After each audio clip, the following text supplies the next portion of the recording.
this is like we were traveling.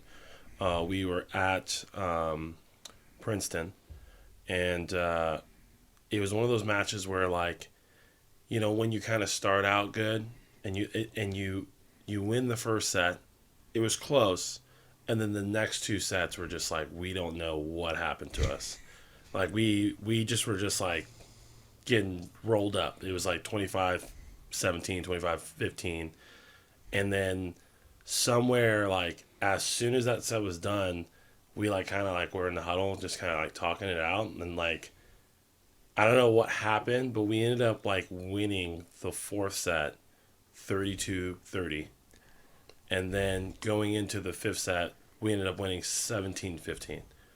And like the biggest thing about this game was that on top of like, us being down, the East Coast refs, I don't know if you guys know this, but they are, Look at Rob. Rob is like, are say it with not me. that great. And I know that like from being CSUN and like, we kind of play, we have this chip on our shoulder. Like we tend to be the dudes that like people hate playing us because we can be good, but I feel like things just don't go our way most of the time. And I felt like we were getting a ton of that on this trip. But we came back and won. And the craziest thing too is that like the next day we ended up going to NJIT. Tough team. And like in their gym, same scenario, win the first set, and we lost the next two, and we had to grind it out. Like there was a moment in time where we were down probably, I want to say like 5 points, and we had a middle go back to serve, and like they had like game, or at least they ended up having like the just about to like win the set, and our middle like rallied off like 6 serves, jump serves, to win the set. And like, Whoa. this is a dude who's got a good arm, but he's not the dude who's gonna be like back to back to back to back on serves. Right. So something was hitting right. I don't know what it was, but we ended up pulling that set out and then winning in the fifth too. So it was like 2 back to back 5-set games that were like this similar scenario. I actually saw that schedule too, and I saw the schedule that it went to 5 because, I'm invested in you. You're my boy, right? And Sam Schweitzky, who's the head coach of Princeton, played at Hunter High School where I was a volleyball coach later on. So, and he was a Central Park guy, playing with like Ren and the Queens and them when he was like 13, 14, 15 years old. So went to Vassar, which is part of NECVR or whatever, smart kids, a sister school. So, and when he was at Princeton, he didn't have any assistants. He was a one-man team before they took off, and now, but I like his story because, Rob, if you know anything about Northridge, we do.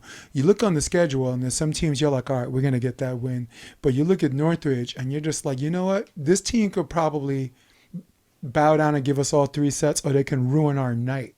We can go in there, lose 3-0, and ask like, what the heck just happened? So, so I wanted to start with you because I thought that because it's Northridge and for the people that follow the podcast, who follow Northridge, the men's team at that time, will co-sign my sentiments.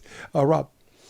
So mine's not as much of a individual like tournament or game scenario. I think it was like for me as a coach, I had a season where I had a team. And being from New York, you kind of have to conjure up a team, So if you have, one girl who's 17 years old, and you have, an amazing 14-year-old, you're going to make a whole team and put them into the U18 division. That's just how it is. You don't have as many outlets or players available. And then at the end of it, out here, you got 9 teams per club. When you start getting to team 3, 4, 5 in the East Coast or really anywhere outside of the West Coast, it gets difficult. You got to go back to the basics. You got to train, a team to win instead of, maybe an individual can show out or, you have a skill on your team. You got to really build from the base up. So I think for me, it was like the comeback, or I think it was the come up. Was more of like, to be honest, I really didn't see the potential. I feel like I can really see potential in people when they're playing, and it was hard to really see the potential, and it was kind of just like every day was a grind on like, hey, let's just go back to the basics. Let's just keep working on it. Like, let me preface it like this: the entire team was a U17s team or a U18s, because that's the division. We had a 17-year-old girl, we had a 16-year-old girl, and then it was 15s, and our best player was a 14-year-old. And she was our outside hitter. Like, I mean, she could barely, like, by the end of every single tournament, every game, she could barely hold herself up because we were literally force feeding her the ball because no one else could hit. So, like, the whole team, we learned how to tip. We learned how to, create better opportunities for our team to win. And by the end of the season, like, it was a fully functional, well-oiled team. And, I was just, like, really proud to see that even at a threes level or like a third team could really challenge, the second team, even the first team, by just playing good volleyball. And I think that's just a testament kind of to what you were saying about NJIT even. It's just like, I feel like that area volleyball-wise is so potent, but there's just no resources put into any avenue for anybody to really gain any traction, and that's on just the indoor. We didn't even talk about beach, but there's so many good players, like, there's a couple players here now that are from New York that are really good players. Charlie Saragusa from New York, right? Yeah. Mm-hmm. I never met him before. There's so many players that I played in New York against that I had never met before from clubs that don't even exist anymore. This club Eden out of northern New Long York. Island, yeah. No, like all the upstate, way up. yeah. Yeah, and those dudes just ballers, like, out of nowhere. Robbie Page. Yep. New York, right? Yeah. Like, I never knew him, but Matt went to Anderson, UCLA, right? I think he's Angola, New well, York. Yeah, Matt Anderson, Max Lipsitch, I believe, was also. Yep. I could be wrong. Misery, the guy that played for UCLA, There you go. opposite to Hagen. Right, there's just so much talent there. He went to where it's Sachem like, High School in New York. Right, so imagine, like, those players staying, like, imagine Penn State being big again, right? Like, Penn State was baller back in the day, like, baller, women's and men's. Yeah. Greg, Greg remembers, right? They were the only team that had early hotel reservations to the Final Four because the Final Four setup was that, right? It was it went to the EIVA champ, right? MPSF, MIVA, and then an at-large bid, which probably went to the California team. But everybody knew, before NJIT came up and before Harvard started outsmarting people, right? They made it to one, and Sam Schweitzky made it, I think, 2 years ago, right? Yeah. It's crazy because, like, even back then, I feel like Penn State should have broken the mold, with Matt Anderson, Max Holt, Max Lipsitch. Like, that is a crazy team. And I feel like it wasn't until, like, Lewis or Ball State or, like, the Midwest till it actually broke everything. Yeah. Jeez. And it really broke anything open, and now it's like, it's kind of out to everything, and I feel like the West Coast is bringing the power back by bringing international players into the mix.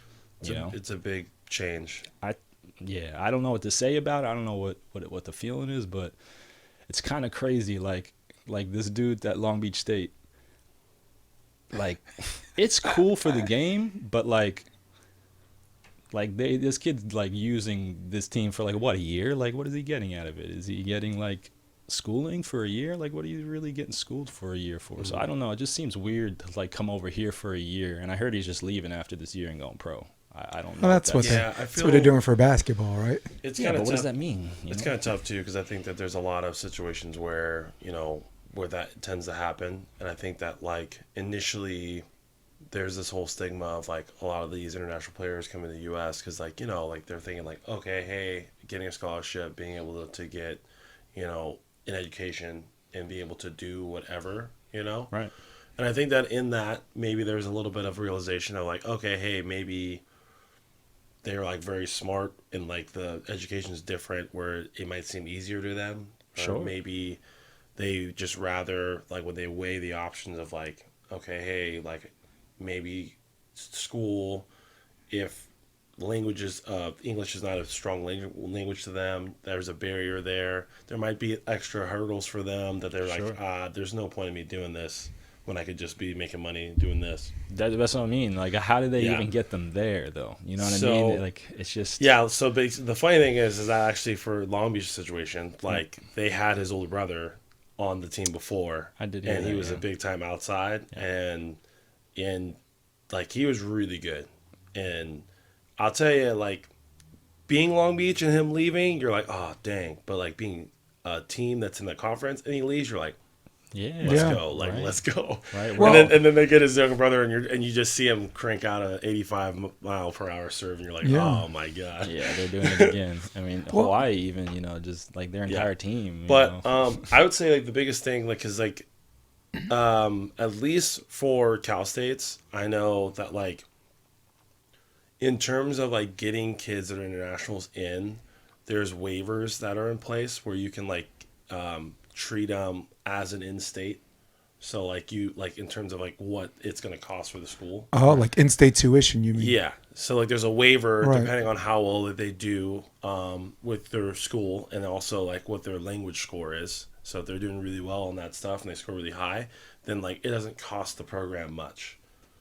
Because, like, for men's volleyball, there's, like, only 4.5 full scholarships, right? Well, it's going to change, isn't it? So they're going to go to 18. Yes, but then that also depends on, like, your institution being able to fully fund the 18, right? Like, you could opt in, but, like, they might give you, I don't know, 6.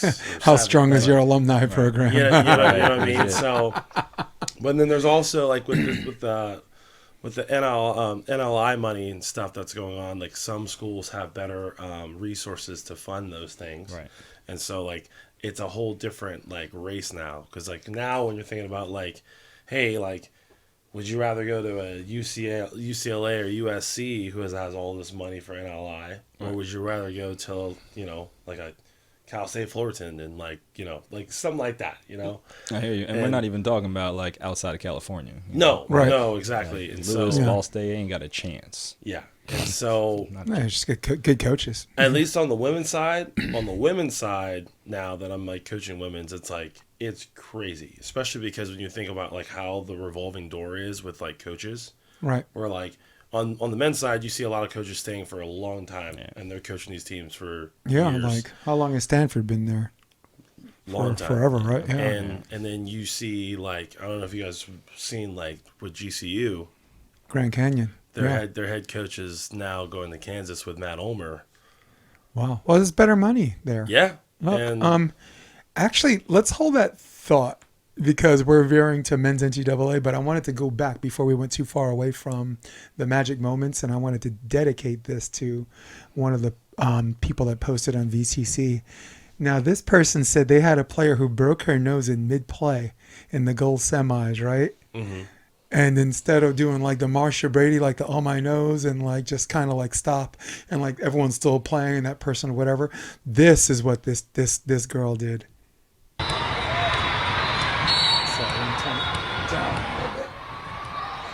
So it happened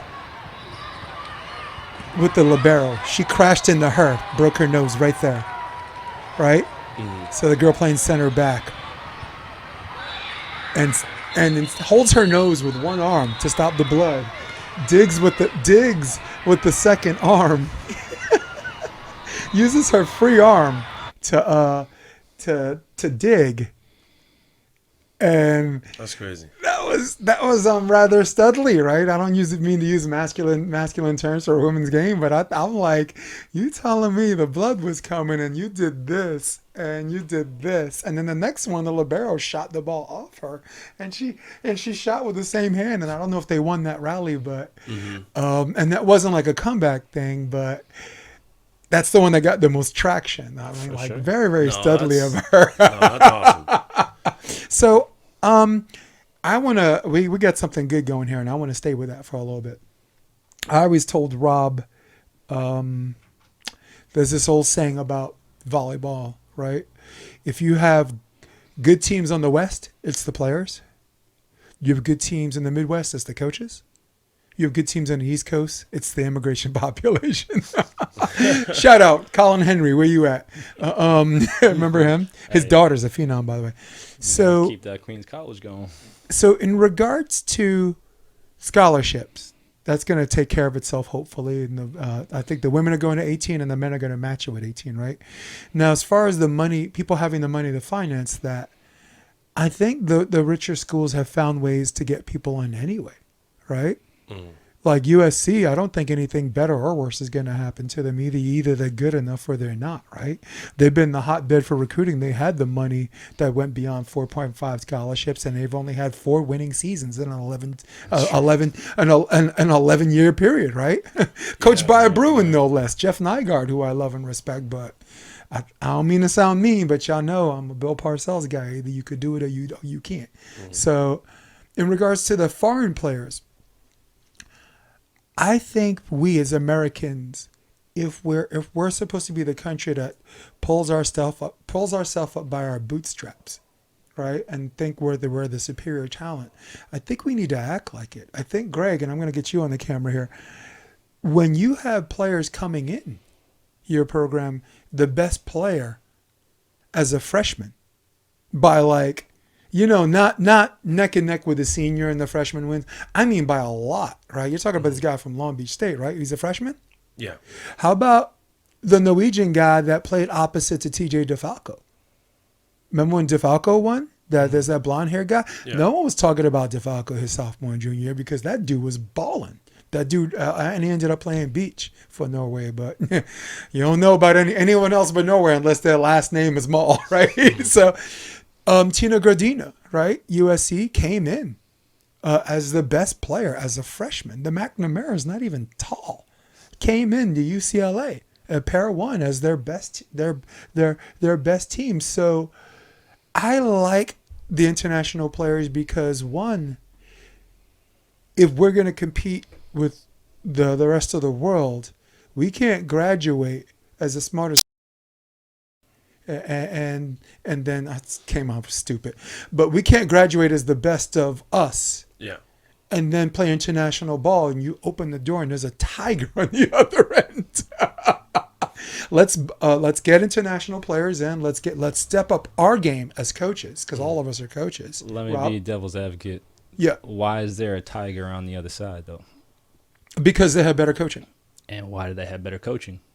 Because they're hungrier. If they lose, they look. Someone at USC loses, they come on, they're gonna be all right. I honestly feel like it's players. No, tell me. Players, honestly, they'll commit to a coach more, and whatever it is, maybe cultural, maybe it's respect, maybe it's whatever. But I feel like the reason why there's a tiger on the other side, like we said, that they're like, why are European players better? I think it's because they just commit to their system. Like, do you see the German players, like, they're doing German volleyball? You know what I mean? Norwegians are doing Norwegian volleyball. USA is not really doing USA volleyball. We have a lot of different styles of volleyball that we try to play. Not on the indoor, though. We play an American style of volleyball on the indoor. And that's something that we are known for. We're known for blocking. We're known for serve receive. We're known for serves, right? And that's why we failed the last Olympics, because we had not the best serving. Not this past one, the one before, right? Where we would just, like, we didn't pull out. It was something like that. It was like we didn't do well. Oh, in 2020. We lost to the shortest team in the tournament. Yeah, I mean, 3-0 and a play-in to get into the playoffs. Argentina. Something with it, but that's like our mainstays is blocking. You know, that's an American indoor staple. You know what I mean? That's a great question for Brazil, him. Their staple, ball control, speed, right? Yeah. That's their thing. Like, that's why I feel like American volleyball isn't quite American volleyball, because we don't. Like, there is no, what is our staple as an American beach volleyball? Right. What is our staple indoor, and then, that doesn't get passed down to the other coaches and universities. It's very individual. So, the coaches on the coaching, all these high-level indoor coaches, they coach their own style. You know, there's not, a consolidation of ideas and and I think that where was it? 2008, Hugh McCutcheon did that. He brought that back, and then he gave it to Karch, and Karch kept it going. And I think and Sparrow is doing well. And Sparrow as well. It's just, that's been amazing since that period, I feel like. Greg, I love that, because this is where we defer to the guy who's played a little bit of USA volleyball, right? Who's played overseas. And I just wanted your thoughts about what Rob said about styles of volleyball in certain countries having certain emphases, and I co-sign in terms of I'd like to top that by saying Italy is very very keen on grounded technique and like a certain way to play, like that they call a beautiful way to play. Right. Right. Greg, are we a country that's on and off as far as finding out who our identity is? Is that a loaded question? I think that the biggest thing, like if we're talking about the indoor game, is especially like I've known Speraw as a coach because I had to play against that guy, his team, when he was coaching at Irvine, when he was coaching at UCLA, and he is very known for like, hey, his teams are going to just bomb serves. Mm-hmm. And I think that like, to some degree, especially for USA, a lot of these guys that I've known that from throughout college, pretty much the majority of the team I've played against in college, at some point, I would say that, those guys specifically were good servers. They were bombing serves. And then like, as far as, cause I played middle, being able to block and be able to read in different situations. And I think that like when you think of how these other international teams are playing, the way that they are brought up at a very young age and like how they train, it's very specific on like ball control stuff. And I feel like as a whole, the players are well-rounded, and I think that that's something that we're trying to do. In terms of like, hey, having middles that can pass, having like that could go on the outside, they can go on the right. I think that like when you look at some of these teams, like they have guys that can do that, and I think that it's hard to do that when you think of all the guys who had played college, and like they're going in the USA like pipeline and doing all that stuff, because it's like, to Rob's point, all these coaches have their own style, whereas I feel like if you are in, let's say, Italy, and you're like training for Italy's like national team, like I feel like a lot of those schools probably are like more in line with what that looks like, if that makes sense. Yeah, for sure. It does. So yeah, Rob. Yeah, I mean, I just think there's history to it. Like even back, like we used to not, like, the reason why blocking is so like important now is like we used to not be able to reach over the net. It used to be illegal to reach over the net. So like that's where like I first started watching volleyball, was like the block was more of something you hit, not something that takes court away. You know what I mean? Like, and I think that's where the Europeans learned, like they're amazing at swinging off hands. They're amazing at playing with their block to touch the ball. Where us as Americans, we take space. We like make sure we have a triple block or our double block is set up in a certain area. They will get to a spot and close the block. Like they'll be more active, and I think that's just from a different place. Like they have to do shit with their hands instead of like just press, Do you think the rationale behind this, and either one of you can answer this, is because as we become more innovative on offense, right, and blocking and defenses are trying to keep up with it, just like every other sport, right? Like you remember the 1999 Rams and the way they ran this crossing pattern. Next thing you know, he's gone for 80 yards, right? Sure. You have to find a way, and the defense's adjustment was to blow up the play. You know what I'm saying? Maybe risk a flag or whatever. Do you think the blocking has had a more heightened emphasis because the more you're in system, twitch reaction wise, and we're speaking for the men's indoor game here, right? Twitch reaction wise, some of these hits, there's just not enough reaction time. Yeah, no, absolutely. So right, you're winning a lot of these games at the net because I don't know. I'm not going to try to say you're trying to protect your defenders, they're all elite athletes whose hand-eye is trained for that stuff. But does my argument have legs here? Like, was it more of a heightened emphasis on winning the battle at the net because there's a second part to that. So the idea is like, yes, but the thing is, the reason what gets you to those positions blocking wise, right? And you think about serving, right? if you're bombing serves and they're passing it off the net, it makes it easier for you to read, right? And you could be bombing serves and the dude just pops it right up on the net. And now if they got 4 or 5 options, now it's harder.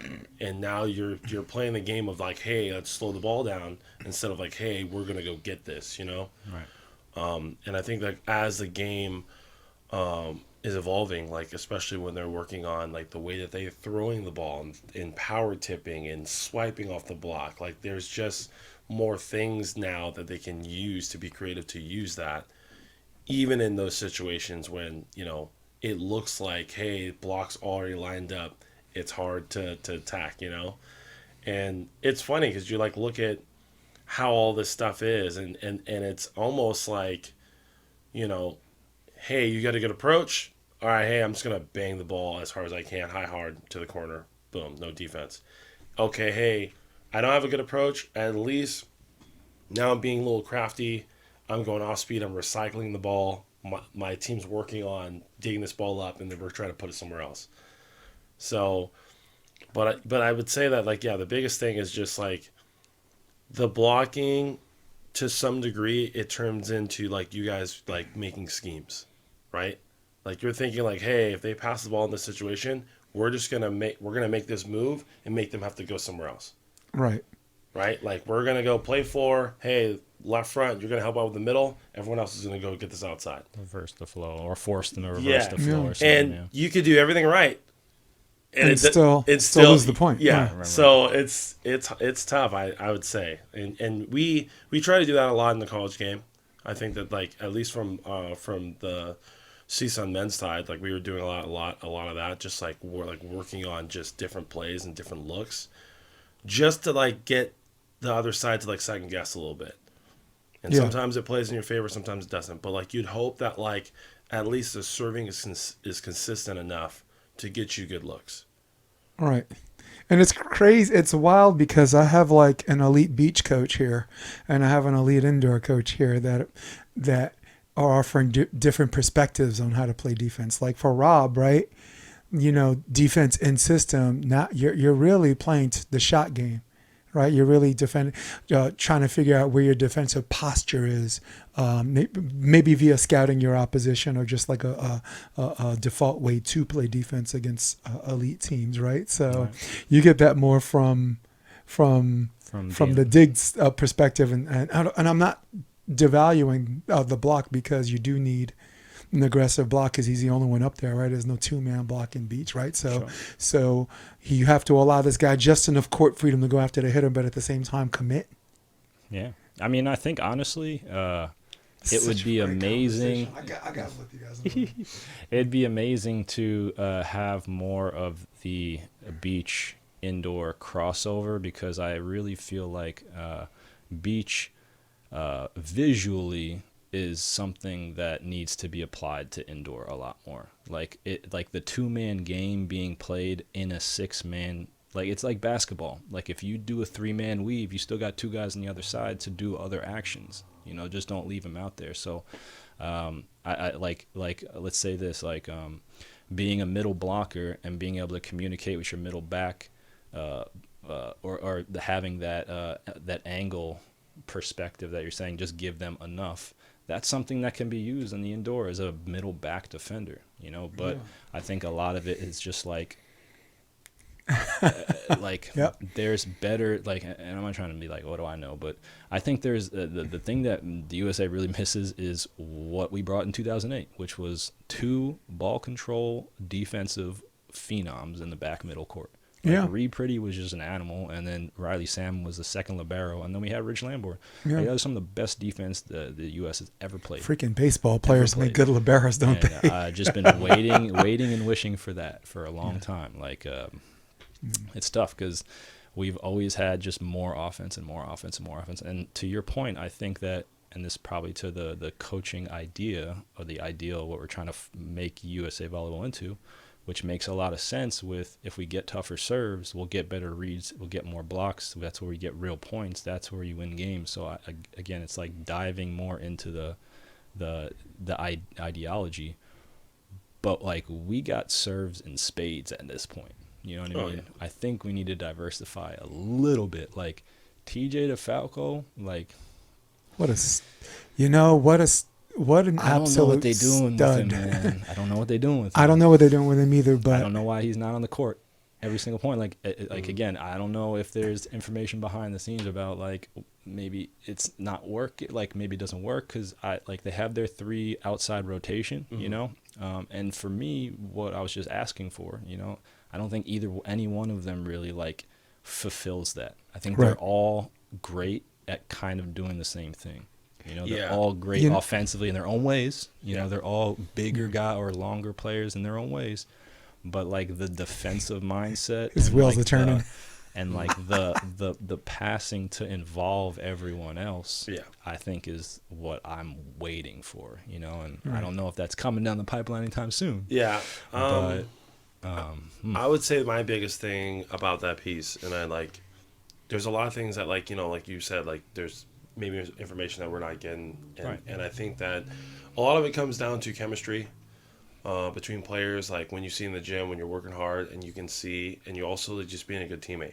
And I think that like at some point when you, and this is, you know, not saying that like this is him specifically, but like maybe like there might be some players that like when they kind of get that feel of like, hey, I'm the guy, right, you know, and you tend to get, you know, just you get a big head about it, and you're like, oh, like I'm gonna do my thing. At some point, it's still like, hey, you got 5 other people that you're like playing with, and you got to like really buy in. And I think that like with John Sproul, the way his mentality is, you know, I think that a lot of it's like, hey, like making sure like, hey, we're all competing together. Like we have like you need that USA across our chest, right? Right. And I think that there's going to be some players that come through the pipeline where like, hey, they get their shot, they get their moment, and like they might have done really well, and then someone else comes in and like crushes it, and they get their shot. But can you be the player that like, hey, when you had your shot and someone else beat you to it, like support them? Can you be supportive and being like, hey, you know what? Like I need the time to just kind of relax and like, dude, you have your moment, like go get it, you know. Do you mind if I? Because this is exactly what I mean. Got legs. This I feel like is exactly what would be perfect for beach volleyball. Yeah. Because you literally need to, like, be personable, but also there, like, if your partner is maybe like you love playing with this guy for some reason, you know, but he gets every single serve. You got to find a way to affect the game or be okay being the Robin to the Batman. Mm-hmm. And it's hard to mentally put yourself like to be the Robin, and then when they ask you to be Batman again, be Batman. Mm-hmm. You know what I mean? Like it's hard to go through both of those things, and that's literally beach. Like the whole process of like breaking down somebody mentally on the beach is we're going to go after this guy. Right? Oh, he gets in rhythm. Let's go after this. Let's go after this guy. You know, and it's just like you keep forcing skills and keep working things, and I think that's like good mental building. You know, of like I gotta do this part of the process, but still be like sharp. Just because I'm not the guy putting the ball away, I still got to be sharp.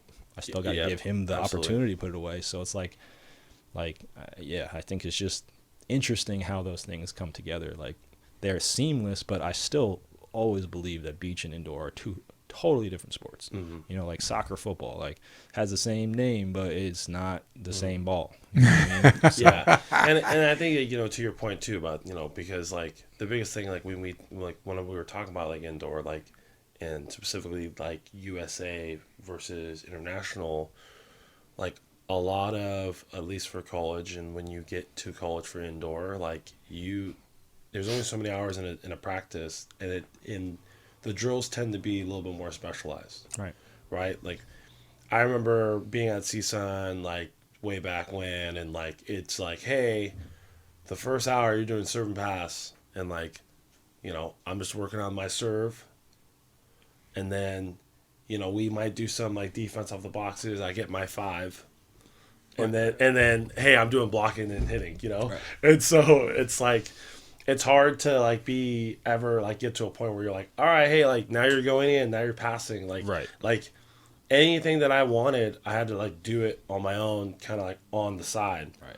And which is like, honestly, like I didn't mind because it made me a little bit more driven to like up my game. Right. Because I felt like there's been moments where like, as a freshman, I'm going to make mistakes and like, like I'll have a free ball that comes to me and I'll like botch it and I'm like, oh, that was really bad.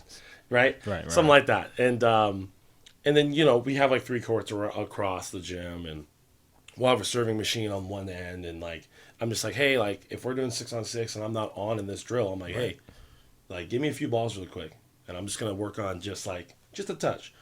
I don't think I'm ever going to be in serve receive, but you never know. Like something might happen. Right. Or I'm working on just setting an out of system ball.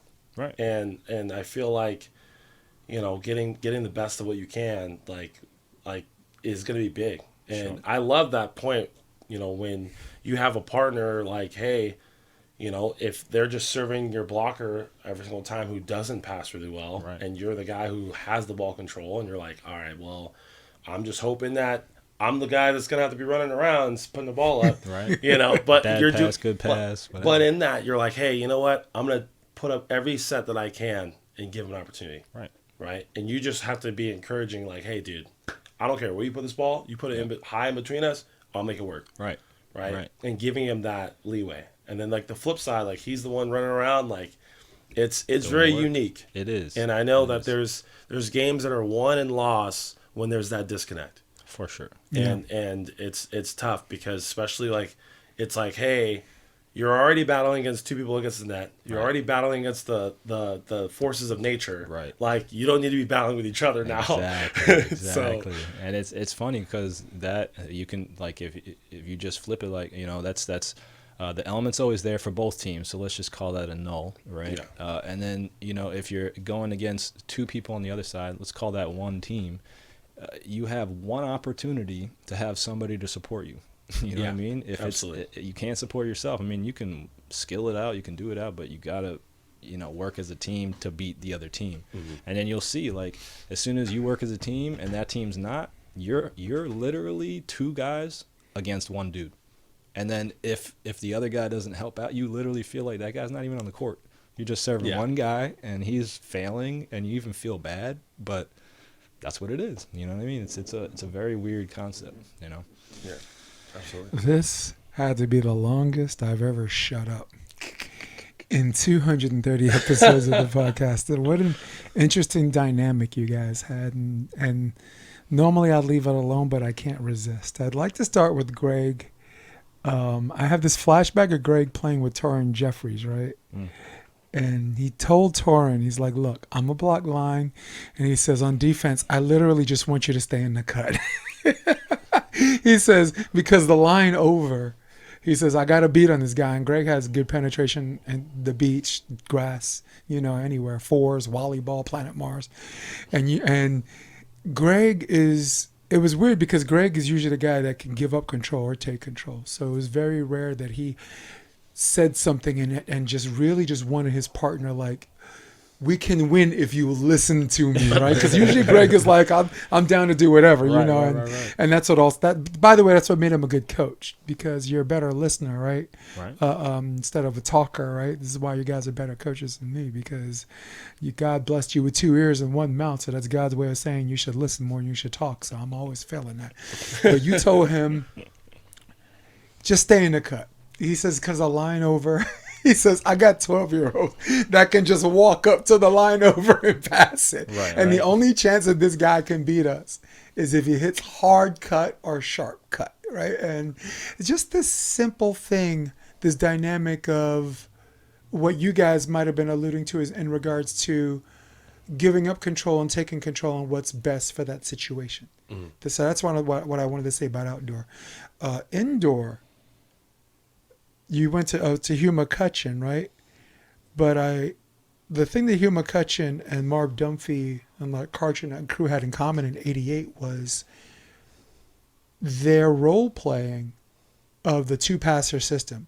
Like the American teams won because the 2-passer system went third.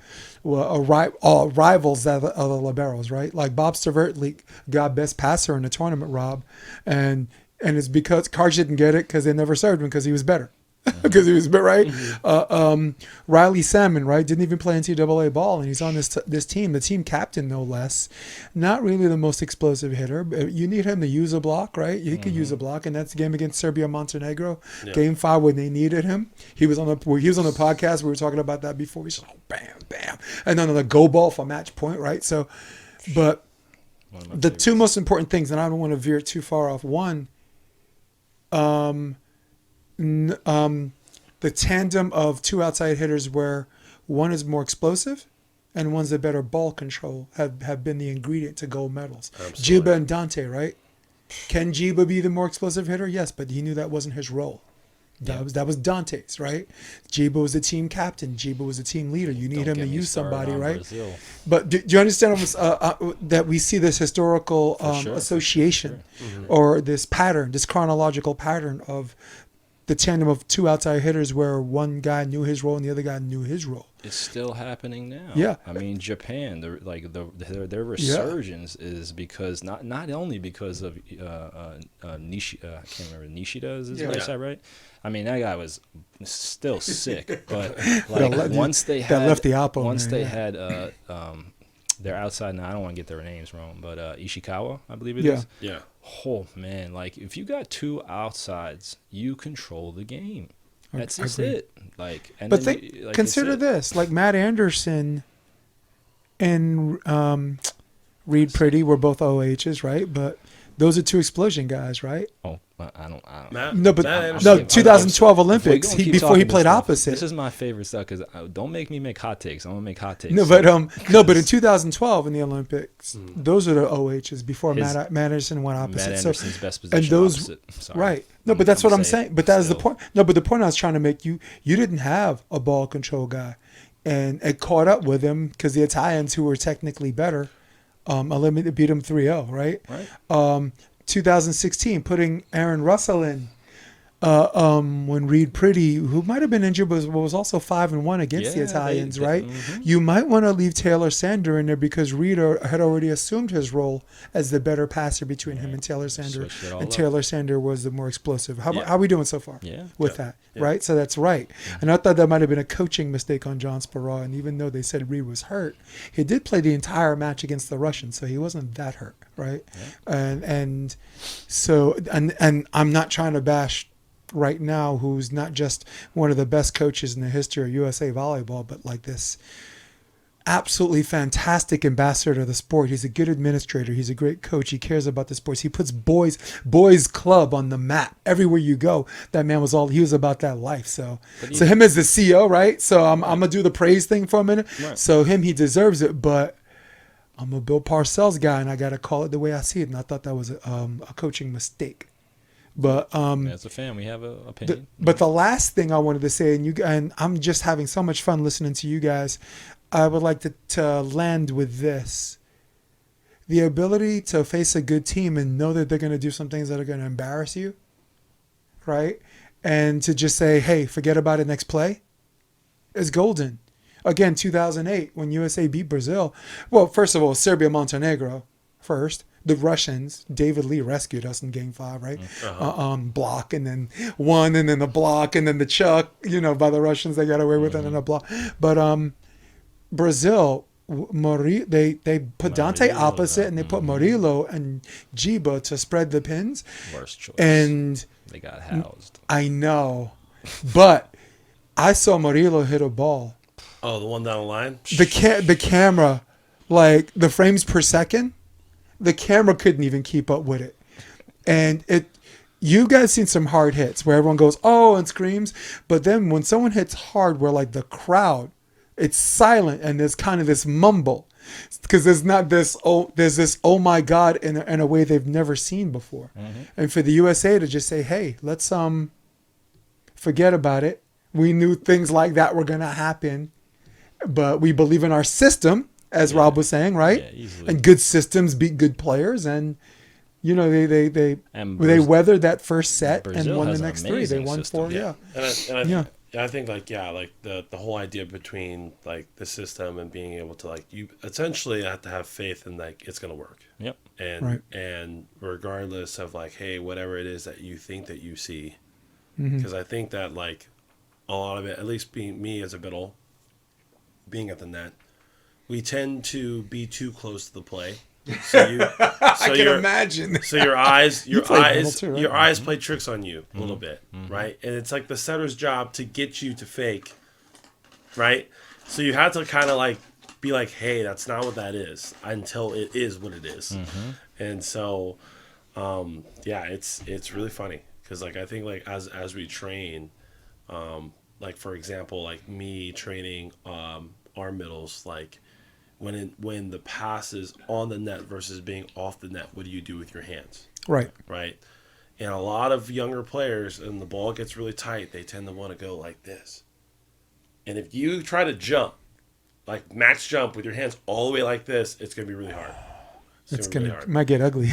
Right? So it's like you got to be like, hey, you get your hands up, but you don't get them all the way up and like stand up. You still have to be loaded and be ready to move and be dynamic.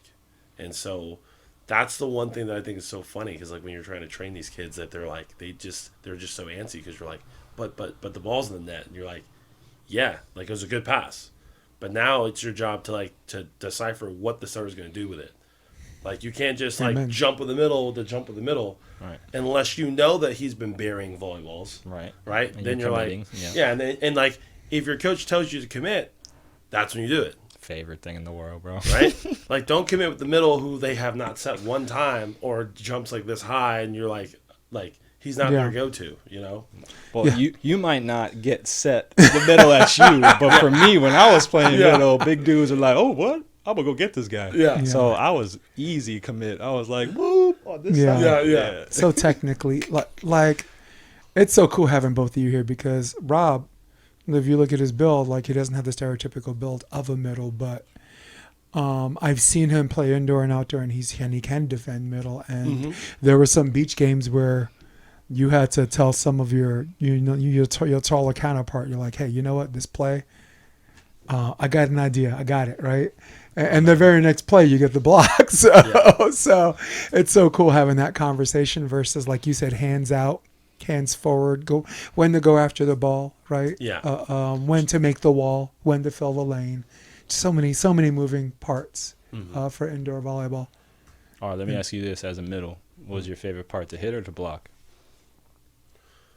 I think it was. Hold on, I'm gonna write something down before Greg answers. I'm gonna write down what I think it is. Okay. I'm gonna show it to Rob. It could be more specific. That's what I think it is. That's what you think too? Go ahead. I think that's the best feeling, but I feel like you might like something else. I was gonna say just blocking somebody. Yeah, right. We got it. Don't need this no more. No, like I think it's so funny. Like when you think like that hitter is like, oh, I'm gonna give you the best thing I got, and you're like, no, like get out of here. Flush on the hand, right? Yeah, and man, there have been some times where you'll go up and like for example, like here's me talking about hey like a play where I thought something was gonna happen and I bit. But then I still like put a hand on. Yeah, and you recovered, right? Oh yeah. And you just get the one-handed block, just like you're like, oh wait, and then you drive your hand and you just do that like. All right, so what's your favorite block that you've ever had? Favorite block that I've had? Oh, that was it. Like if I could do that every time, I just block. I wouldn't even want to hit. Like, what was your favorite, like most memorable block you have for yourself? Practice. I would say we had a game in Hawaii, and so I don't know if you guys are familiar with being in the Stand Sheriff, but that gym is amazing. It's spinach for their Popeye. And the one thing I love about being in that spot as a player, as a coach, it doesn't matter who you are playing against Hawaii. Like the fans are there for volleyball, not just for Hawaii, but for volleyball. Though. And so you could win, like beat them. You can win the gym, and like they will be on your side if you're like you're balling. It's out like an arena, like the gladiators. Right? You win the crowd. And I think we had a play, and like I've had my fair share of like playing against Hawaii, and whether we got some wins, we got some losses, but like there's a moment where like hey, good pass scenario, I'm sitting, I'm reading, and like I just like kind of like I got all the information that I needed from the setter, knowing that they were going to go outside. And I go all the way outside. I close to my outside, and then I drop my left. And the guy tried to go hard angle, and it just was like bounce block. And it was this. It's like one of those things where you like get over, and then you make another move, and you get it. Yeah. Yeah. So, you know who did that so well? I don't know if you remember Antoine. Oh, dude, yes. I'm not even joking, and I love that dude. I played my first season overseas. Antoine, yeah. I played my first season overseas with him. I played him as a freshman. I'm like, just come in. We're at USC, and we're playing against Long Beach. And I thought I was going to redshirt this year. I'm doing all the training. I'm all doing all this stuff. And my coach was like, he's like, hey, here's the lineup. And he's like, hey, like, I'm on the lineup. And I'm like, oh, wait, okay. And fresh meat. yeah. So I'm in the game, doing my thing. I got set 6 times. I hit 6 balls. He blocked all 6. And we're not even talking about offense yet. Because, like, he has, like, this crazy record where I think like, over 3 games, he didn't miss a single attempt. Like, he killed 50 balls in a row. It was just, like, 50. Quick. Like, very quick. And, like. But blocking was his thing. Like, dude, I'm not kidding. Like, when you talk about like, getting your pits over the net, he was getting, like, his palm, like, all the way over. Like, it's almost as if his hand was, like, almost at your 10-foot line. Like, he was just like, nope. Yeah. Brother, it's crazy. And he started at Long And Beach Antoine City. played where? He played at Long Beach City. He played at Long Beach City, then right. he went to Long Beach State. Right. Was he your teammate? No. I came in a year just after him, I want to say. So, like, one of the liberos that were on the team with him, like, that were good friends with him. So he was always around. Like, he's one of those dudes. He's from Vegas, so he's just, like, very loyal dude. Like, he's about, like, the people that are for him. You know what I mean? Like, he's just I think any Vegas is like an interesting place. So like it is. We had one dude from Vegas on this team. I don't know. You probably remember his name, Fidelix. You remember Fidelix? Oh, You've heard of him at least. Yes. Brother, this guy had a punishment at our school, and our school was like our thing in Long Beach City, talking about staples, is like we're like athletic. So like they make us work out heavy, like hard all the time. Yeah. So like when we say a punishment, it was horrible. Yeah. So this guy had to do burpees around the track 4 times. Jeez. Just kind of like, oof. Brother. And then I didn't even do that in boot camp. Brother. 4 times burpees for 100 yards. Try to do half a track of that. That's crazy. It was insane. That is. And then they brought him into the weight room and would make him do pull-ups until fail. Like, there it is. But there was reasons behind this. Like, this guy was one of the worst of all. But he's such a good dude. It's just like there's something with him, like, and like being a part of that team structure. Mm-hmm. He just couldn't grasp that. But amazing dude, Anton, amazing player. Yeah, and Long Beach City's had some talented players, right? KJ came out of there for a little bit. Yeah. Chris Austin. Chris Austin. I mean, before that, they had some Rob ballers, McLean. Yeah, just wow. That's like Long Beach equivalent. So dude, such great stories. No, I had a story, but I'm not going to say it because I'm just enjoying you guys and you actually stumbled onto something I'd like to move on, segue to our next subject matter. Love it. Just want to cite that Greg is now the women's coach, the assistant women's coach. He was a long-time men's coach and is now is a full-timer with the women. Good for you. Place at the table. I know that any point, and I'll just ask you just a pop question. If you were offered a head coaching job right now, are you ready for it? I would say, me knowing me, I'd want to be fully, like, prepared for it. I think that, like, in terms of being on the women's side and, like, having this first year under my belt and, like, going into my second year, I think that, like, if I had one more year, I think I'd be ready to do it. But I sounds about right, Rob? What we know about Greg. Yeah. But if you were to say, hey, men's coaching head coaching job opened up, like, I think that would be way easy to be like, oh yeah, like, cool. Right. But I think that, like, yes, I've coached club. I've coached high school women's volleyball, but now like being a women's like college coach, it's all specifically in terms of like travel, from a travel Right. perspective, just like how they operate mentally, physically. I think there's a lot of moving parts. Because like, yeah, hey, you're going to do the volleyball, but there's a lot of moving parts to it. The not the bureaucracy behind it, but like, yeah, I mean, just recruiting. Yeah. Like, it's a year-long job. Yeah. It's not seasonal. Yeah. And it's about bandwidth too. Yeah. Like if I asked Rob, like if someone offered him an NCAA job for beach coaching, let's say, I don't know, let's say Concordia freed up, or like Bakersfield, or Right. North, or the Northridge team, right? Right.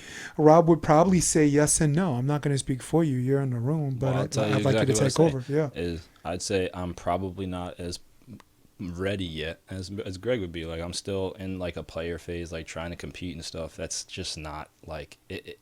I'd just be splitting my focus. You know, Right. I don't think it would be fair to accept something and say I'm going to give not my all. You know. And I don't mean to narrow like the capabilities down to two things. I don't live in false dichotomies, but to me it's about desire and ability, right? You offer me any job right now, NCAA, indoor, outdoor. Anyone that knows me long enough, even if you know me for a year, and then you guys have known me for quite some time, you know that as far as ability is concerned, tomorrow, put me in any situation as an interim, I'm ready. But the desire is not there. Right. My bandwidth is not there. I have an 8-year-old, that I've been spending a lot of time with. I've had some emotional ups and downs in the commentary and coaching world where I had to re-question myself on what defines me. Does being the top commentator for AVP, does that define who I am? Is that if I get that what I want, do I want what I get? Is that me? The answer is no. Right. The answer is I'm so much more. So if you ask me to be an interim coach, yeah, I ain't got to recruit. I'm just in, and you can evaluate me at the end. The whole time you think you're evaluating me, I'm evaluating you. Hell yeah, I'll say hell yeah. But I don't have as far as the desire. But we all agree in this room, from what you know about me, I do have the ability. I do have that. There's a leadership thing where I could just hire the things I don't know. I could hire the people I do. You know what I'm saying? If I'm a charitable recruiter, I'm calling Coach Noel, who's now with Pepperdine and formerly or whatever, right? I need a skill set Nazi, or I need someone that's really good at organizing stuff. Maybe Chris Flood, who's worked his way up from where we were, from the co-op, for Christ's sakes, to club, to Pepperdine, and is now with the USA team, right? I need someone that knows the game and that's a good floor model that can physically and put people in the right spot. I'll go to Greg Faulkner, right? That's my assistant, right? I need someone that instills a discipline, just behave and instill this winner's mentality that keeps you focused. I'm gonna go to Greg Faulkner. I mean, no, excuse me. I'm gonna go to Rob McLean. So what would make me a good coach is what I don't know is I'm gonna defer. I'm gonna make sure I have someone around me that does, but I want it for you. You deserve it. I want it for you because at some point you pitched your tent in the South Bay and you're doing really good. But I really, for selfish reasons, I want people to know who you are, really are, because I just want people to see you through the lens that me and Greg see you. So I want that for you guys, but for me, I'm good. I'm just happy being in this room, being the #1 viewed podcast in the sport of beach volleyball. There you go. For reasons like this. I just had Theo on. Think about like the types of people I have on, right? Yeah. Like if you're doing a podcast for beach, you want like all the top players, right? Theo, and then I got you guys, right? Indoor, club, right? Adults. So it was weird because I almost drove us off the cliff, but I'm back. As far as discipline, Rob, and as far as discipline, Greg, is there I don't set a lot of rules, but there are certain rules where I'm like, whether you're coaching juniors or whether you're coaching adults, that require discipline in order for me to do my job and for you to be a better player. For example, one of my rules, come on time, right? Yeah. Torrin's my boy, but I told Torrin the first time you're late, we ain't doing this no more, and I haven't coached him since. Still boys, right? Yeah. So, Greg, you don't set a lot of rules, but what's one or two rules that's a must for you to function as a coach and for them to function as players? Oh, it's funny because I actually do set Say some rules, Yeah, and I think the biggest thing when you think about it is, I Rob's know like, I everyone hated them. everyone talks about how you do one thing is how you do everything, right? And I think the biggest thing for me is like as these kids come in and they come into practice, I like to be very organized. When I come in, I like to have my practice plan ready to go. I even would put the practice plan up on a whiteboard, bring it in, boom, they know exactly what we're doing. I'll have dots, I'll have like elastic, I'll have all this stuff for the kids so that way when we're working on things, they have it and we can do it. When you And, say kids, you mean, like, are we talking in terms of juniors we'll talk or about NCAA? juniors. Okay. Right. I think that the control for me is a little bit less as an assistant coach because it's more just like, hey, in line with whatever the head coach wants, right? In terms of like the standards that they set. But I know for me as a club coach, I don't care if we're the 2s team, 3s team. We're gonna train and work hard like the 1s team because like that's what the kids are trying to get, right? That's like, what they want. That's what they want. Right. And I'll ask every single one of my kids. I will say like, hey, show of hands, who here wants to play in college? And it's okay if you don't, right. Or if you're not sure.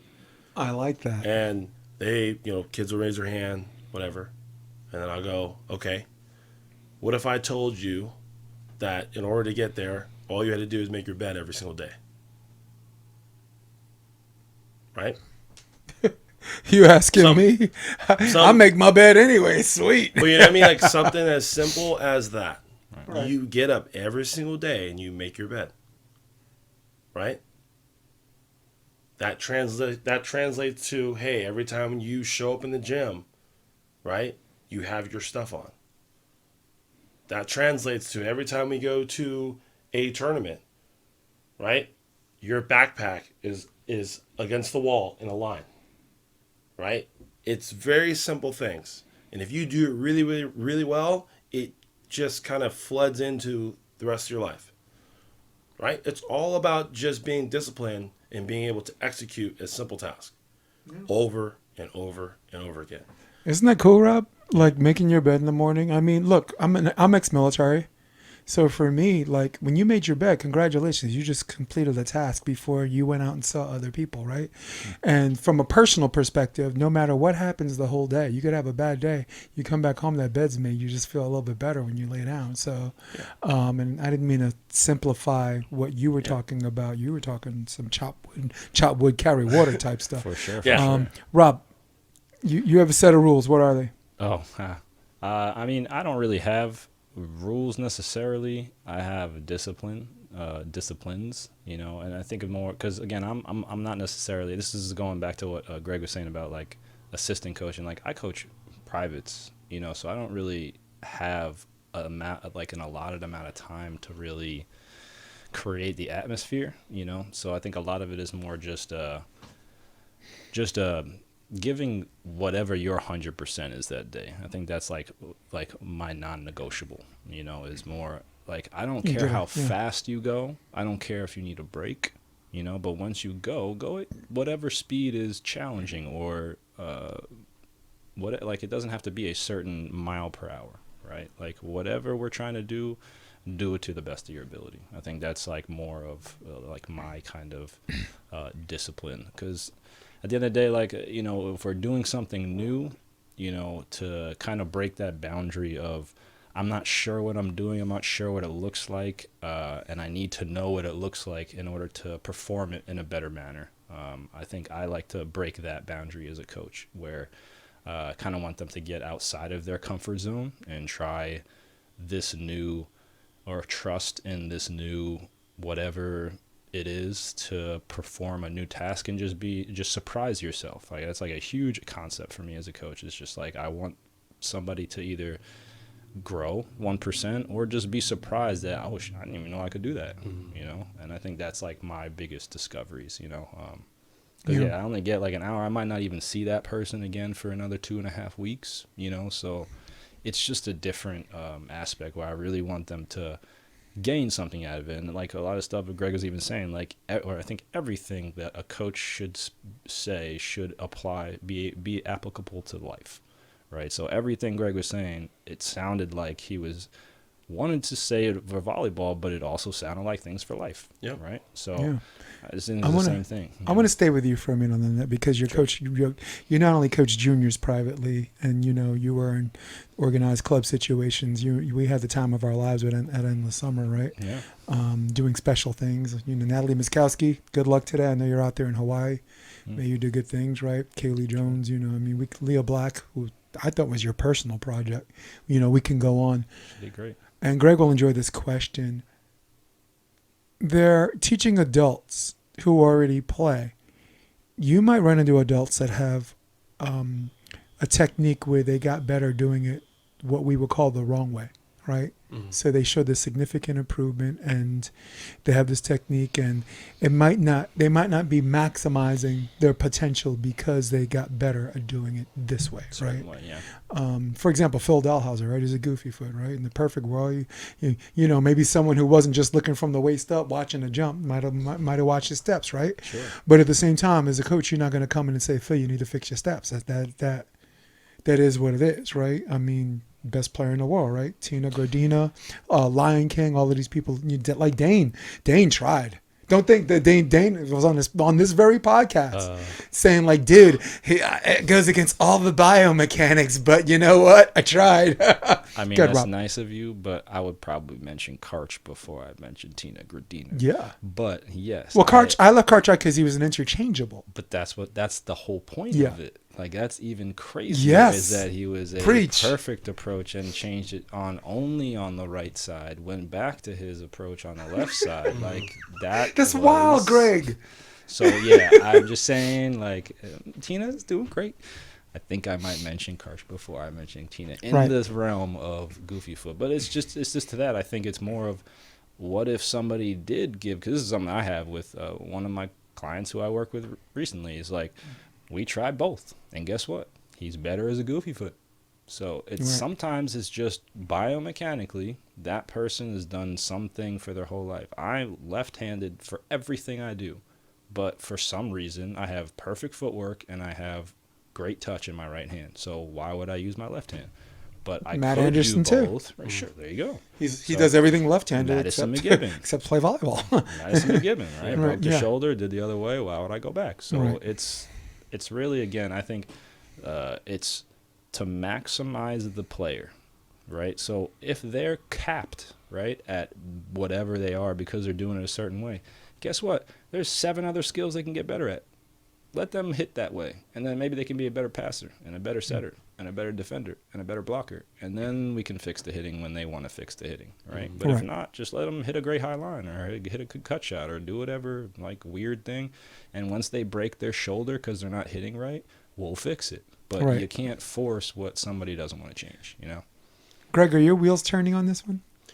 Well, I was just going to say, like, I agree. I think that at the end of the day, like I said, there's only so many hours in a day. So, like, when you're working with these kids or adults or whatever it is, you're just trying to be creative of what they have and what their strengths are, and you're trying to play to those strengths while giving them some foundation of other skills. So, at the end of the day, like, you might have a person who's goofy foot like that, but if they, like, for example, like when I want to talk about blocking, there are some people who block going to the left better than they go to the right. Isn't that wild? And I'm one of them. You know what I mean? Glad I didn't have to block middle, but I'm one of them. And at the end of the day, it's like, dude, if you can get chest over the net and you're square and you can take space, cool. I don't care what you do with your feet. Right. Well, but if you can get there in the same fashion, time, but I think, like, as you get higher up, you get a little bit more specific on that stuff, and that way, like, situationally, you work on all these different footworks, so then that way, like, hey, in this situation, you might need to do a step close, you might need to do a shuffle here, you might need to do 3, and you just have to just do it enough times where you're just like, okay, it's his second nature. It's fine. Before I go, First Seed Volleyball said Rob is the man, was playing in OP, and he came over and gave us a ton of great coaching tips. First time meeting him, too. Never met Greg, but Matador for life. Hey. I don't know if you guys know First Seed Volleyball. Yeah. They'll have a 15-second clip where you're playing an OP. Yeah, Santa Monica, and then like 2 days later they have a 15-second clip in Central Park, and I'm like, how did you do that? Wait a second, are you Legion for you are many? Is my name Legion for we are many? What's going on here, right? And if you're listening, definitely post and let me know what's up with that. But well, I gotta say, yeah, best cut shot on the beach. This guy's got to keep working his cut shot. Is this McNally? Yeah. He's so fun to be around. Yes, do you know how good for the sport this man is? You know how he got his first triple and just him doing good things. Not the best player out there, but professionals can take some tips from him. Hey, you'd be surprised, man. I think a lot of this sport it's so hard. Like, this is what we miss so much in this country. Is like there's just no connection to create partnerships. You know, like you got to literally come all the way out here, or you got to go all the way to Florida. Like, there's no like meetup or anything. Like, that's what I feel. Again, there's just like Kevin could be a really good player. Like, if he's constantly around a higher level, everybody could be really good. That's why dudes out here were so good, because it was just like every beach. There was just everybody meets up and we're just gonna ball against each other. That's what Randy said. Yeah, that's what Randy said. Yeah, that's all it is. Just iron sharpening iron. It wasn't, and I'm not trying to say anybody was great or wasn't great, but it didn't matter. It helped if you were good or not. You just keep playing, and someone's gonna get better, and then you're gonna play with another guy. You guys are comfortable. This guy tournaments like has a freaking careers in one tournament. Oh, you did well. Like, you get another partner. Like, there's just so much over here. I would say it helps to like being, because I know that when you think of like socially, people tend to like will be very cliquey with like who they hang out with and who they play with and all this stuff. And at the end of the day, it's like, dude, like, you know, if you're just playing against the same people every single day, like at some point you know exactly what they're gonna do. And like you're not growing as a player, right? So it's like being able to go to whatever beach and then play against like, you know, something different. You're like, well, that's a little different. Like, I've never seen that before. Like, why not? Like, it's true. You know, it's definitely it's tabling the discussion we had about teaching adults old habits and this and that. The reason why I brought it up is because Oz Borges and I had a mild debate about knee down passing versus just getting down in forearms and using your legs, right? And Oz's rationalization was it's less energy to do the knee down technique. And my argument was it's not taxing the other guy, because if that's all you know, right? And that's your muscle memory. It's not tiring out the guy who does it, who's been doing it that way their whole life. Like Karch in the '88 team, he's the only player that didn't wear knee pads, right? Because he didn't pass the same way Stavertlich does. And Marv Dunphy wasn't going to teach him how to pass like Stavertlich, because this is what he knows.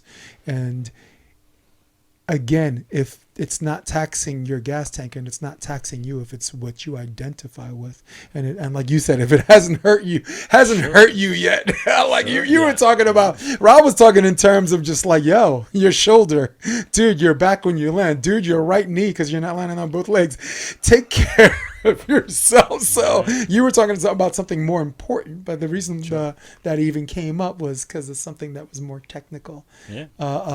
We could have a discussion about midline passing versus, angle passing, right? I think as juniors coaches, it is incumbent upon us to make sure all of our kids have the tool in the toolbox. So for everyone listening, if you as a club coach should not allow yourself the luxury of only being one. You're preparing your kids to play high school varsity. You're preparing your kids to possibly play college, and your kid has to have a style adaptable to whoever's coaching that team, right? Otherwise, you limit yourself, and you can only go to schools that share the same parrot the same sentiments as you. So I'm off camera because you guys look so good. I'm just talking. It's all good. Is there just a certain book that you read that you think would be good for other coaches and maybe just other players? It's a very, very broad question because I could be speaking in terms of inspiration or growth mindset versus just being tough.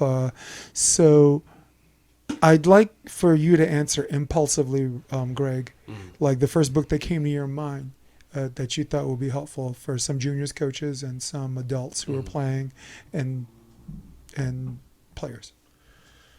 Well, being put on the spot here. What was the first? There was a book that his wheels were turning. That's why I came with you first. I was trying to think of like who wrote the book, but it was a book that we. Let's find out. I got you. For like our men's volleyball team, like when we were assigned this book to read, and it was talking about. I want to say it was like the growth mindset versus the fixed mindset. Right. And it was a female writer, and she had interviewed many different athletes, between like tennis, golf, like, football, maybe basketball, like a range of different, and then just kind of like went in on how some of these scenarios came about. And it was one of those things where, like, as a student athlete, you're thinking like, oh, we have homework. Like, what is this? Right. But then now it's a book that I still have this day, Right. that I got from my head coach, and I was like, all right, well, and I still have it and read it from time to time, but it was just very like helpful in terms of like, because as we know that the day and age of like, with this generation and how they have been given things, and like now it's like, hey, trying to get them to work for every little thing has been tough.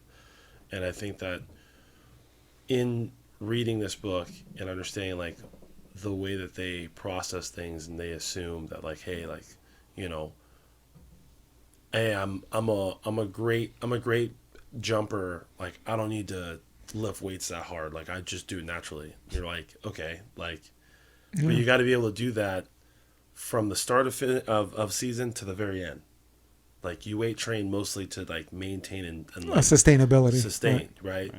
You're thinking about injury prevention, like all this type of stuff, and it's like getting them to like think through that lens a little bit in terms of like, hey, you might be the best like athletic person on the team right now, but you got Joe Schmo over here who's working, 5 times harder than you every single day, and they're going to catch up. And like that's the biggest thing. I don't know if you were able to pull up this book, but I think I'll have to like look at What's it called again? What's the like if you had to guess the name, because I could just Safari's really good with this. It's kind of like a cream colored and it's like, I want to say characteristics of growth mindset versus fixed mindset. Gotcha. It's a female writer.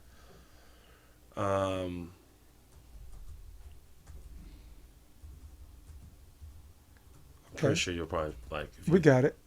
Rob, while we're looking, got a book? I do not read. Yo, hold up. Where's the camera? My man, let's go. I'm going to preface that with a lot of stuff, but I'm starting. Was it Carol Dweck? Yes. That's it. Carol Dweck. Go ahead. Sorry, go ahead, Rob. No, you good. I'm trying to look at the screen. Oh, Stanford psychologist. Yeah, I just look up a lot of stuff, man. Like I love a lot of different subjects. I love psychology. I love history, so I definitely just a lot of history stuff. But a lot of mine is just based off the same thing that I think about a lot, which is just discipline. So I like a lot of history, a lot of military. I've researched a lot of the Vietnam War recently, a lot of just kind of rediscovering like American history that I lived through when I was younger, or like my parents lived through when they were younger, and kind of understanding the idea behind, what's been going on in the world. But, I think just getting a little bit more. I mean, guys, look, I got a bunch of good books back there that inspire me. Like you look behind you, you'll see Scars and Stripes written by Tim Kennedy, talking about his journey as a Green Beret. And also he did a documentary called Finding Hitler. going through Argentina and finding like Nazis that were treated there, see who's still alive and this and that. 365 Days of Optimism. I could use some of that in my life. That's Wendy Jones. You guys know her, and she's all about that. When, Absolutely. you know, you guys know I'm a hater by nature, so I always try to surround myself with people like Greg and Wendy and people that just turn my frown upside down. The Inspired Athlete, Aaron Wexler, if you can hear, I read the whole thing, and he knows that because when he came on the podcast, he was just like, oh my God, you did read it, because I was just rolling it off. And he knows I don't like to read. So I'm with you.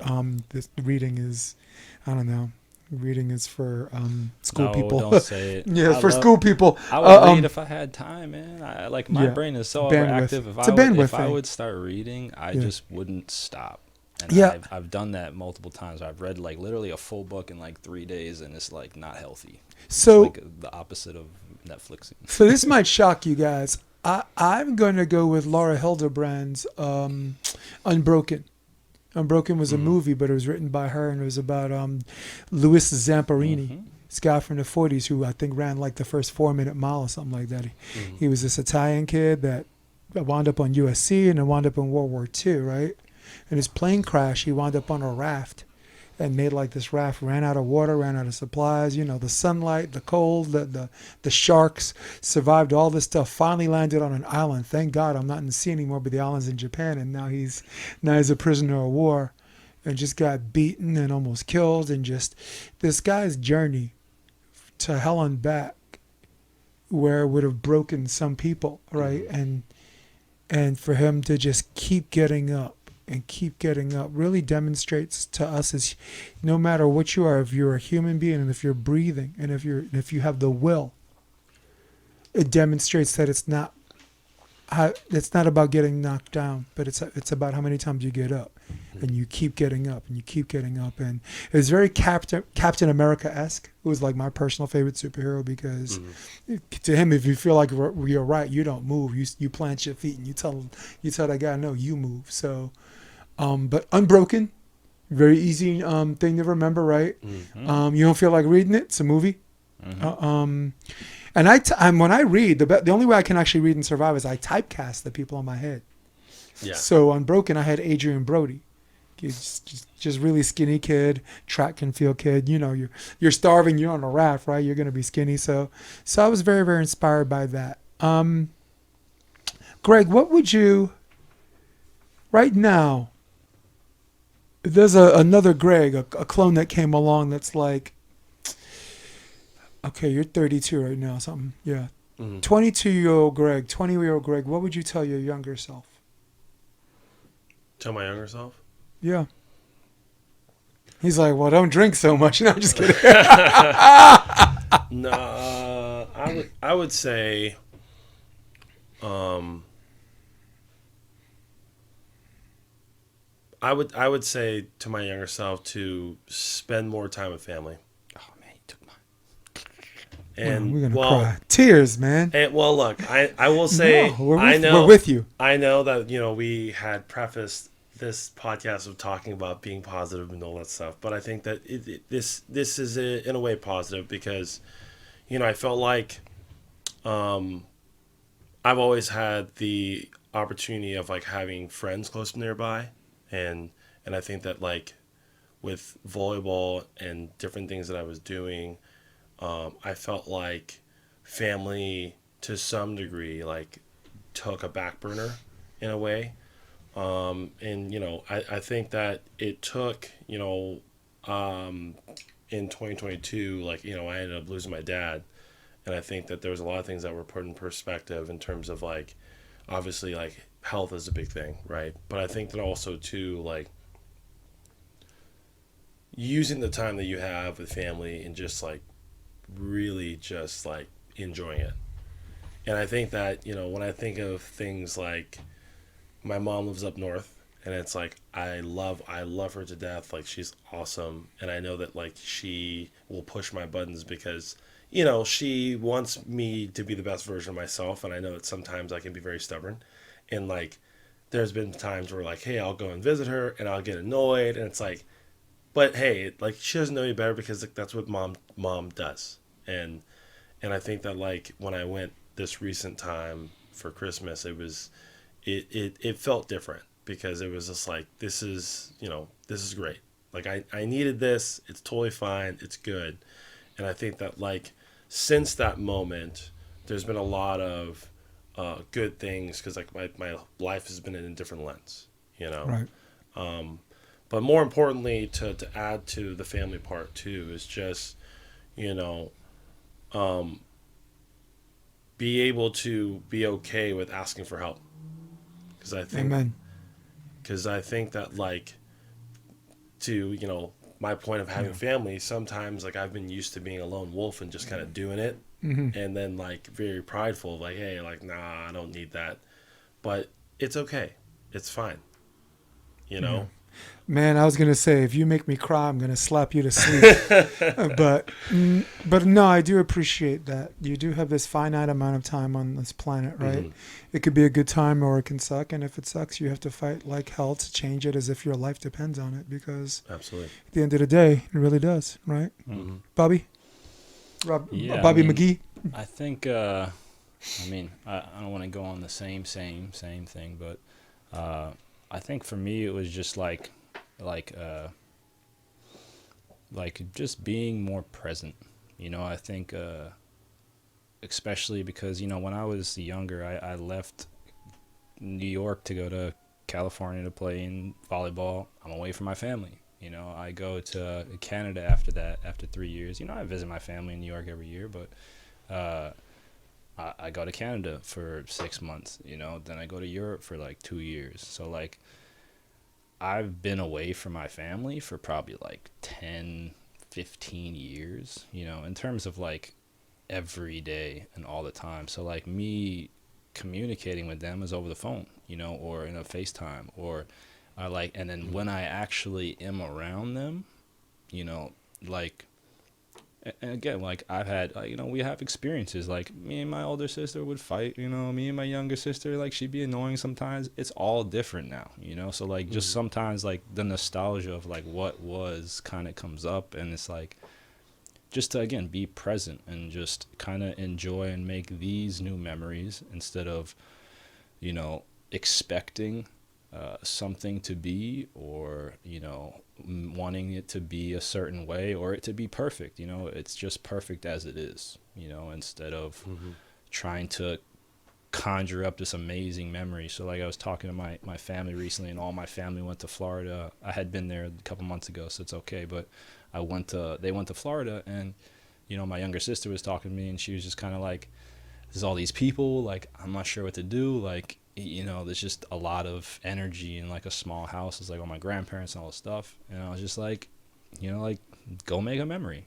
Like go like make an annual game that you just started doing for some reason, right? And so every year come back to this time and just make something up, right? Make a memory instead of hoping that a memory is created in a time that you really want it to be. So like God we're bless. all the conductor of our own train. Sometimes we're a passenger, but sometimes we're a conductor. So Amen. that's what I would say. I think for me, I never met my real father, right? So when my mom was married again at 10 years old, there's a man who's my stepfather, who's, as far as I'm concerned, is my father, right?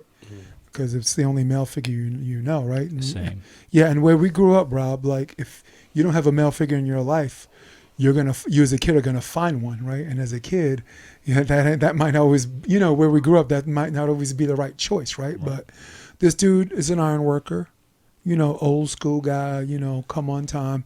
He was a welder for American Iron Works, wore a uniform, and he did that, and he worked 50, 60-hour weeks because he had to, not because he chose to, right? And here I am with all the choices in the world, right? And for me, if there's anything I would want to teach my younger self is be if that's who you want to be, then be that. Meaning, have you learned nothing from your stepfather? Have you not learned that it takes more work to avoid doing the work than the actual job itself, which is one of my biggest pet peeves.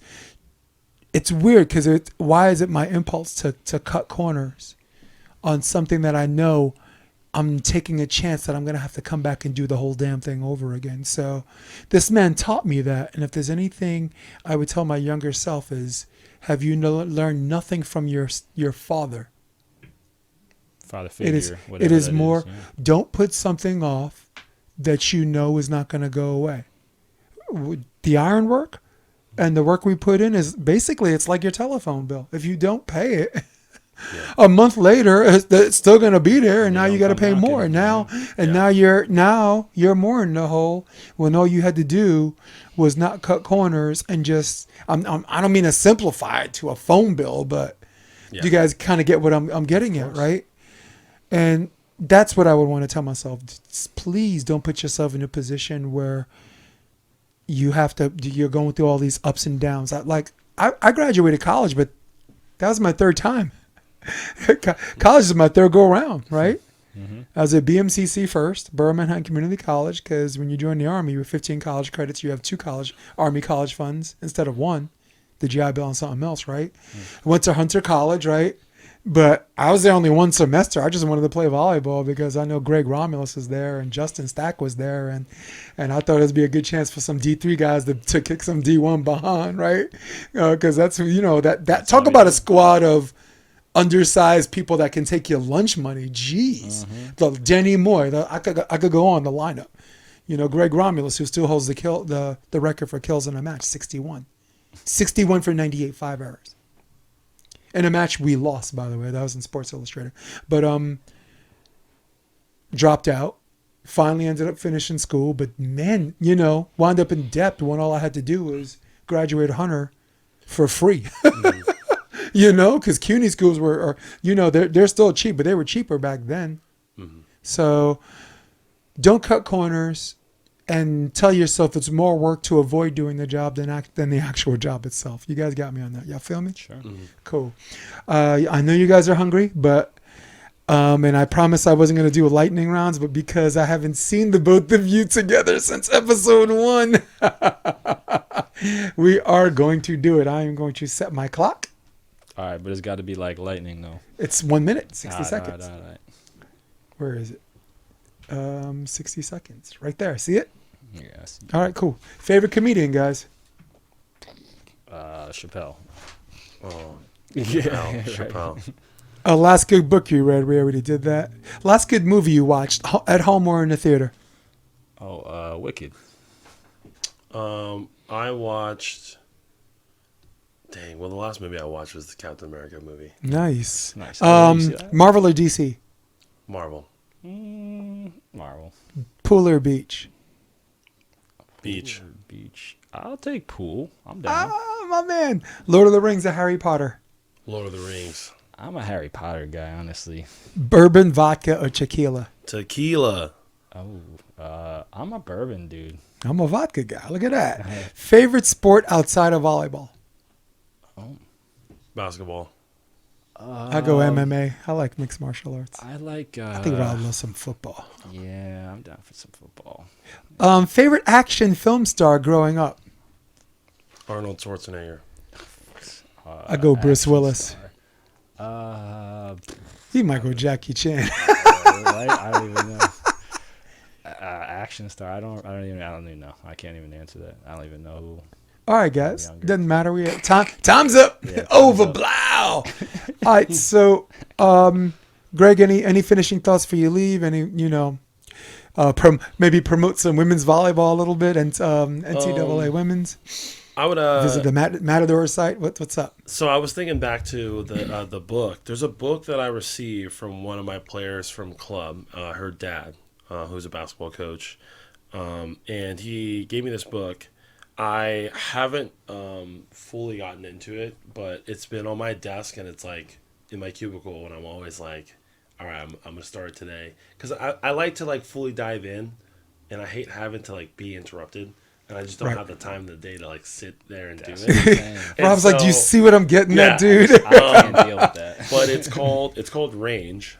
Okay. It's a green cover, and it's like why generalists triumph in a specialized world.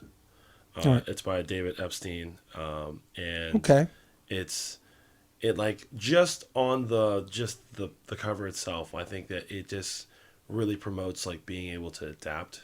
Yes. And I think that that's, something that's really huge. And I think that like, when I think of like my coaching style is specifically like these kids that had been for club, I'd Right. say these kids that had been labeled as the 2s, the 3s players, and I'm giving them all the volleyball knowledge they have, like they can possibly get from me. So that way, like, hey, whoever is their coach can be like, hey, I need you to do X, Y, and Z. And they're like, oh, okay. Like, I've done this. Yes. And so now they are, and some of these kids have been like, made their JV team, playing varsity. Like, some of them are playing college now. It's like really cool Nice. to like see that, like, that's awesome. So I really love the idea of this book, and I'm just waiting to get the opportunity to get into it. That's rich, dude. So. Rob, do you want to do like your Sports Debate Tuesday send off?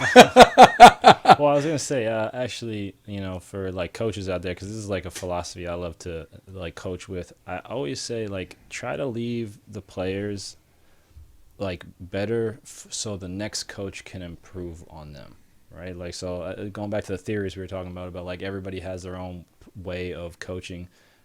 Do that in the most basic sense. Like, teach everybody basics. Like, stop teaching everybody these freaking weird concepts. Like, just teach the most basic idea of whatever it is that you want to teach, and make sure they have their I's dotted and their T's crossed, instead of putting that on the next coach and just teaching them how to do a freaking barrel roll to dig a ball. Like, that literally makes no sense. Right? Like, okay. But they can't move their feet to pass a ball, but they can't like face where they're set. Like, it's just ridiculous. So coaches, please be more basic.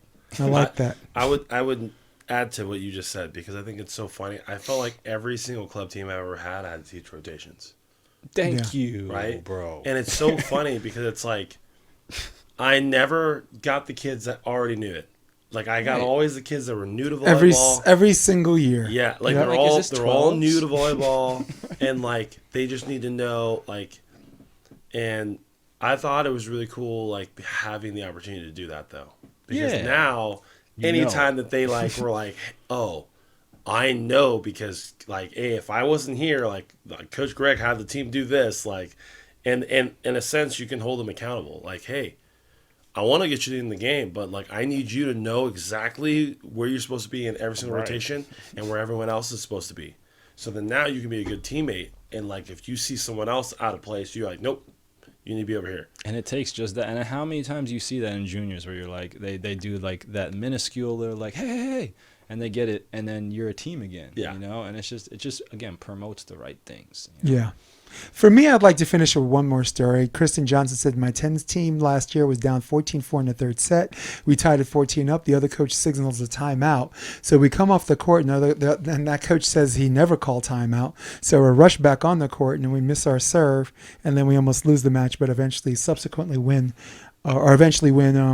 18-16. So good comeback. Kristen Johnson, volleyball coaches and trainers, just wanted to tag you as one of my favorite stories. I really like that. 14-4 is really hard because, right, you think a ball's going to hit the net, hits the tape. Someone could foot fault, right? Someone could hit the net on the ball you hit out. There's so many things that could go wrong. So big up to you. Big shout out to you guys. And for me, these guys might love you, but I don't love any of you guys. In fact, no, I love all of y'all. I love all of y'all. In fact, that's it. We're out of here, right, guys? For all of you at home, for all of you on your iPads, for all of you on your iPhones, for all of you on your desktop, who runs the world, old school people. For my man, Rob, keep it McLean. For my man, the Cal-Northridge's own Go Matadors, Greg Faulkner, I am Jason DeBeas. This is episode 230 of the Option Podcast. Trying to do all this live so I don't edit, and we are out of here. Come check out the Option Podcast on optionvb.com. It's also available on iTunes and Spotify, and on YouTube under the NY Varsity Sports handle. You're going to love what you hear.